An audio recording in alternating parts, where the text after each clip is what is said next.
video recording. So we're going to be dealing with impairment of financial assets. So this is video 4 that deals with impairment. Make sure that you've watched video 1, 2 and 3.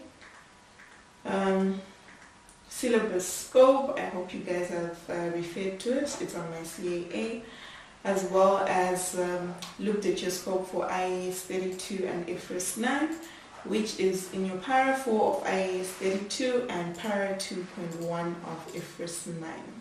So with your lecture objectives, we've gone through most of them, and now we're focusing on impairment of your financial assets. So in this case, we're going to be applying the simplified approach. So we have this usually applies to your trade receivables, contract assets, and lease receivables if you elect to apply the simplified approach. So the simplified approach, you're basically saying I'm going to recognize my impairment loss and measure it as lifetime expected expected credit losses. So on day 1 and or at the end, you're saying I'm going to measure my expected credit loss on life using the lifetime expected credit losses. So you're basically saying what are the contractual cash flows I'm expecting to receive over the lifetime of this financial asset, which is your trade receivable, your contract asset, or your lease receivable. And then you're saying I'm going to show my impairment for all the contractual cash flows that I'm expecting, right? So like I'm saying, an entity shall measure the loss allowance at an amount equal to lifetime expected credit losses for IFRS 15 revenue with contracts with customers, trade receivables or contract assets that do not contain a significant financing component. And I'm sure at this point you know when there's a significant financing component and when there isn't. And you can also apply your simplified approach where there's actually a significant financing component, but the entity has chosen to measure its expected credit losses at lifetime using the lifetime expected credit loss allowance as its accounting policy. And then it also applies to, okay, so now this is not IAS 17 anymore, it's IFRS 16 lease receivable, for which the entity has chosen to measure lifetime expected credit losses as its accounting policy. So with lease receivables, there's a need to make that election, right? So let's go through an example. Where we calculate the lifetime expected credit losses for trade receivables. So for trade receivables, the calculation can be based on a provision matrix where you say, okay, fine, I have my trade receivable days, right?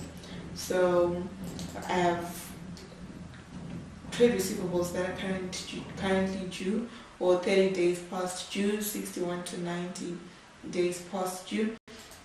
I want you to go look at expedients in the standard that deal with these trade receivable days. So you have those days, and then you're saying, okay, fine. With the provision matrix, you then look at the value of your trade receivables in each of the categories or in the aging analysis of your trade receivables, right? And then you're then given the expected credit loss percentage. So to come up with your credit loss, you're basically saying the balance of your trade receivables times the expected credit loss percentage, and then you come up with your lifetime expected credit loss per each category in the data's age analysis, right? So let's go through this example. We have Macaron, whose total trade receivables are 20,000. On 1 July, Macaron sold 20,000 batches of macaron to Penny's Pantry Limited for 200,000 with a 5-month credit term payable on 30 September 2014. So usually they give you the credit terms. So the credit terms will help you determine how long the the trade receivable has been past due. Penny had not paid this amount owing by 31 December 2014, and it has been specifically identified as unrecoverable. We are then given that we're then told that Macaroon uses a provision matrix to determine the lifetime expected credit losses for all other trade receivables. So we're now given which ones are not past due, which ones are past due. Should you be impairing something that's not past due? That's a question that I'd like you guys to think about. So we then go through the age analysis and we apply the expected credit loss percentage to actually come up with our lifetime expected credit loss. So this is very simple because you're basically saying I've been given the lifetime expected credit loss percentage and I've been given my trade receivables on an age analysis, which I can apply the different percentages to, and then you calculate that. So if you take out your calculator and you try actually come up with this, we've been given these amounts, yes, and you've also been given this. So all you need to do is, it's a game of multiplication and it's very simple. So you're saying, okay, what's my trade receivable carrying amount? You have your 6.5 and lifetime expected credit loss percentage you're given. You multiply your 6.5 million by your 0.5%, you get 32,500, and you apply the same to all of them. So now when you're recognizing your loss allowance or impairment cost, what you're doing is you're going and you're saying, debit my loss allowance with 32,500 plus 69,000 plus 168,000 plus 140,000 and plus 189,000. That's your loss allowance. And then you credit your loss allowance or expected credit loss allowance in your SFP, right? So that is how you actually impair. And remember the initial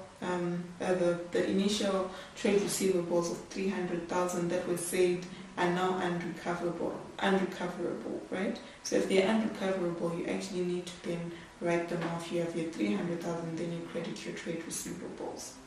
So I want you guys to, after you've watched all these impairment videos, I want you guys to go to your workbook. There's an example that deals with impairment of a number of assets. So just go through your workbook and look for the examples that deal with impairment of your financial assets. There's one really good question with various assets that I want you to then look at, work through based on what we've done in the impairment lectures, run through your calculations, and then come to class and ask questions where you're not happy or where you're confused. Thank you for your time.